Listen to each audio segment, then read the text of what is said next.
நிறைய பேர் கிறிஸ்தவர்கள் இந்த வாக்குறுதிகளை குறித்து, அதனுடைய வல்லமையை குறித்து, அதனுடைய மேன்மையை குறித்து அறியாமல் இருக்கிறார். அதனால் தேவனுடைய வாக்குறுதிகளை அசட்டை செய்கிறார். இந்த வாக்குறுதிகள் ஒவ்வொன்றுமே எப்படிப்பட்டது, அதைத்தான் அதை சொல்கிறது, உயர் மதிப்புக்குரிய மேலான வாக்குறுதிகளை கொடுத்திருக்கிறார் அப்படின்னு பேதுரு எழுதுகிறார். பல நேரங்களில் படகுகளில் செல்லுகிறவர்கள் அல்லது கப்பலில் செய்கிறவர்கள் கப்பலில் போகும்பொழுது கப்பலில் உயிர் காக்கும் படகு என்று சொல்லி சில படகுகளை அங்கே வைத்திருப்பார்.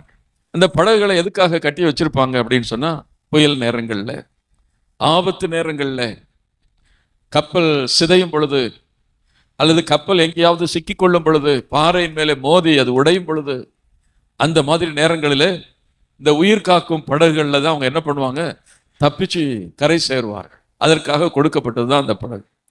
அதே போல தான் தேவனுடைய வார்த்தைகள்.